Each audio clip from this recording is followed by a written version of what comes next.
Assalamualaikum warahmatullahi wabarakatuh. Saya Eka Puspawati, CGP dari Angkatan 3 Kabupaten Karawang, SMP Negeri 2 Jatisari.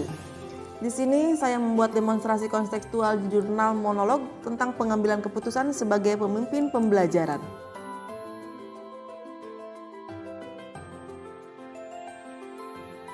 Sebagai seorang pendidik, seringkali dihadapkan dengan kondisi memilih antara dua pilihan yang sangat berat.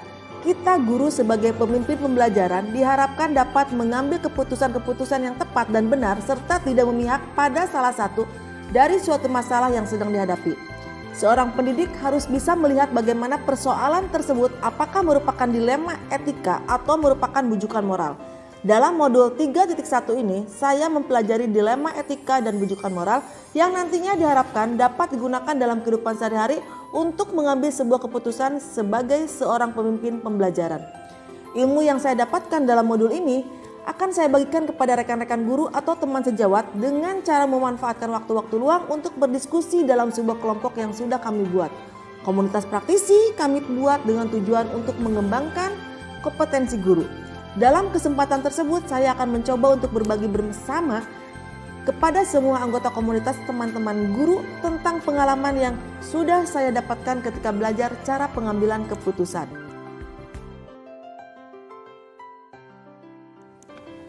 Sebagai makhluk sosial dan sebagai pemimpin pembelajaran dalam pengambilan suatu keputusan tidak akan luput dari dilema etika dan bujukan moral.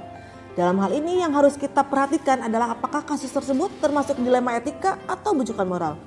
Dan untuk mengetahuinya, kita dapat melakukan langkah awal untuk identifikasi masalah agar bisa diketahui bahwa kasus yang dihadapi adalah benar dilema etika atau bujukan moral. Apabila masuk dalam kategori kasus dilema etika, maka ada beberapa hal yang perlu kita lakukan untuk mengambil sebuah keputusan. Kita harus memperhatikan 4 paradigma, 3 prinsip, dan 9 langkah-langkah dalam pengambilan keputusan.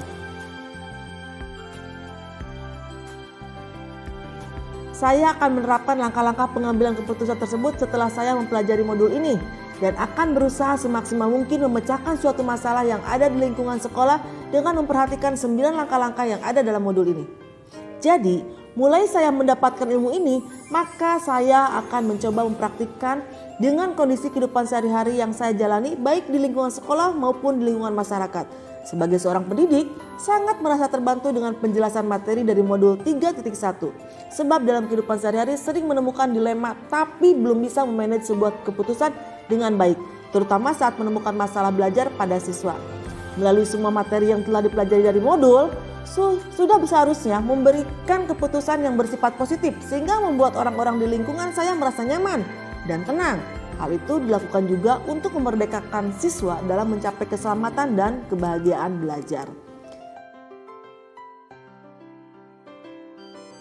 Yang akan mendampingi saya dalam menerapkan atau menjalankan pengambilan keputusan sebagai pemimpin pembelajaran dalam lingkungan sekolah tentunya kepala sekolah, rekan-rekan sejawat, serta anggota praktisi yang ada di lingkungan sekolah.